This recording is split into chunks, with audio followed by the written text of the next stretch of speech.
شام کے 5 بجے ہیں۔ السلام علیکم، یہ ریڈیو پاکستان ہے۔ سونیا عدنان سے خبریں سنیے۔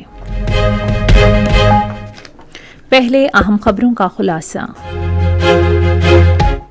وزیر اعظم نے ہیپاٹائٹس اور ایڈز کے مکمل خاتمے کے لیے سرکاری ہسپتالوں میں تمام مریضوں کی تشخیص کی ہدایت کی ہے۔ نائب وزیر اعظم نے ملک میں چینی کی پیداوار پر اطمینان کا اظہار کیا ہے۔ سعودی عرب نے ایران اور امریکہ کے درمیان معاہدے پر پہنچنے کے لیے پاکستان کی قیادت میں ثالثی کی کوششوں کی حمایت کی ہے۔ پاکستان اور زمبابوے کی خواتین ٹیموں کے درمیان 3 میچز کی سیریز کا دوسرا ایک روزہ بین الاقوامی کرکٹ میچ کل کراچی میں کھیلا جائے گا۔ خبریں تفصیل کے ساتھ۔ وزیر اعظم شہباز شریف نے ہدایت کی ہے کہ ہیپاٹائٹس اور ایڈز جیسی مہلک بیماریوں کے مکمل خاتمے کے لیے تمام سرکاری ہسپتالوں میں تمام مریضوں کی اسکریننگ یقینی بنائی جائے۔ انہوں نے یہ ہدایات آج اسلام آباد میں وزارت صحت کے امور سے متعلق جائزہ اجلاس کی صدارت کرتے ہوئے دیں۔ انہوں نے وزارت صحت کو صوبائی حکومتوں کے تعاون سے ہیپاٹائٹس، ایڈز اور دیگر بیماریوں کی بروقت اطلاع دینے کے لیے ایک مربوط نظام قائم کرنے کی ہدایت بھی کی۔ شہباز شریف نے وزارت کو مزید ہدایت کی کہ ہیپاٹائٹس کی اسکریننگ، ٹیسٹنگ اور علاج کے لیے صوبوں کے ساتھ مل کر وزیر اعظم ہیپاٹائٹس کنٹرول پروگرام پر عمل درآمد تیز کیا جائے۔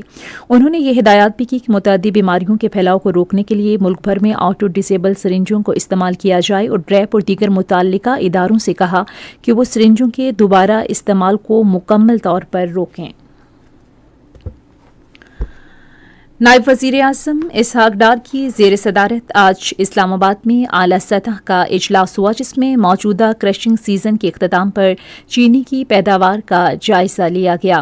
انہوں نے اس بات پر اطمینان کا اظہار کیا کہ رواں سیزن میں چینی کی پیداوار حوصلہ افزا رہی۔ انہوں نے کہا کہ اس سے قیمتوں میں استحکام برقرار رکھنے میں مدد ملے گی اور ملکی طلب کو پورا کرنے کے لیے مارکیٹ میں مناسب رسد کو یقینی بنایا جائے گا۔ وزیر خزانہ محمد اورنگزیب سے آج اسلام آباد میں انشورنس ایسوسی ایشن آف پاکستان کے چیئرمین شعیب جاوید حسین کی قیادت میں وفد نے ملاقات کی، جس میں آئندہ مالی سال 2026-27 وفاقی بجٹ کے تناظر میں بیمہ کے شعبے سے متعلق امور پر تبادلہ خیال کیا گیا۔ وزیر خزانہ نے وفد کا خیر مقدم کیا اور بجٹ مشاورت کے عمل میں حصہ لینے میں بیمہ کی صنعت کی تعمیری شمولیت کی تعریف کی۔ انہوں نے کلیدی شعبوں سے مسلسل بات چیت کی ضرورت پر زور دیا تاکہ اس بات کو یقینی بنایا جا سکے کہ پالیسی اقدامات اقتصادی ترجیحات کے ساتھ ہم آہنگ رہیں اور طویل مدتی مالی استحکام اور ترقی میں اپنا حصہ ڈالیں۔ وفد نے تجاویز پیش کی، جس میں بنیادی طور پر بیمہ شعبے کے حوالے سے ٹیکس لگانے اور ریگولیٹری تحفظات پر توجہ دی گئی۔ انفارمیشن ٹیکنالوجی کے وزیر شہزاد فاطمہ نے کہا ہے کہ لسانیات اور ٹیکنالوجی کے ماہرین پر مشتمل ایک گروپ تشکیل دیا جا رہا ہے تاکہ جدید ٹیکنالوجی کی اصطلاحات کو اردو زبان سے ہم آہنگ کیا جا سکے۔ انہوں نے آج اسلام آباد میں ایک تقریب سے خطاب کرتے ہوئے اس بات کو اجاگر کیا کہ ٹیکنالوجی کی زیادہ تر اصطلاحات کا اردو ترجمہ نہیں ہے، تاہم ان الفاظ کا قومی زبان میں شامل ہونا انتہائی اہمیت کا حامل ہے تاکہ وسیع تر رسائی اور الفاظ کا مفہوم سمجھنا یقینی بنایا جا سکے۔ انفارمیشن ٹیکنالوجی کے وزیر نے کہا کہ حکومت اعداد و شمار کی فوری منتقلی کو فروغ دینے کے لیے پبلک ڈیجیٹل انفراسٹرکچر پر بھی کام کر رہی ہے۔ شہزاد فاطمہ نے کہا کہ حکومت نوجوانوں کے لیے روزگار کے مؤثر مواقع پر توجہ دے رہی ہے۔ انہوں نے بتایا کہ انڈس آئی اے ویک کے دوران وزیر اعظم نے مصنوعی ذہانت کے شعبے کے لیے $1 ارب کی سرمایہ کاری کے علاوہ 10 لاکھ افراد کو اے آئی سے متعلق فنی مہارت کی تربیت دینے کا بھی اعلان کیا ہے۔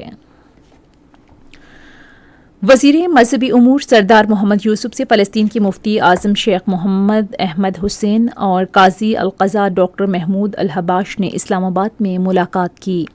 اس موقع پر وفاقی وزیر نے کہا کہ غزہ میں اسرائیلی مظالم پر پاکستانیوں کے دل دکھی ہیں اور ہر پاکستانی یہ درد محسوس کرتا ہے۔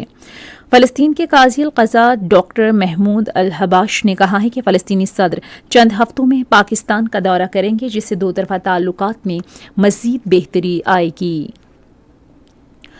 سعودی عرب نے ایران اور امریکہ کے درمیان جاری علاقائی کشیدگی کے تناظر میں پاکستان کی قیادت میں ثالثی کی کوششوں کی حمایت کی ہے۔ Social media platform X پر ایک بیان میں سعودی وزارت خارجہ نے خطے میں فوجی کشیدگی پر تشویش کا اظہار کیا اور آبِ ہرمز میں بحری جہاز رانی بحال کرنے پر زور دیا۔ پاکستان اور زمبابوے کی خواتین ٹیموں کے درمیان 3 میچز کی سیریز کا دوسرا ایک روزہ بین الاقوامی کرکٹ میچ کل کراچی میں کھیلا جائے گا۔ میچ سپہر 3:30 بجے شروع ہوگا۔ اسی کے ساتھ ہی خبریں ختم ہوئی۔ مزید خبروں اور تجزیوں کے لیے آئیے ہماری ویب سائٹ پر radio.gov.pk اور فیس بک کے link radio Pakistan news official پر براہ راست ویڈیو سٹریمنگ ملاحظہ کیجیے۔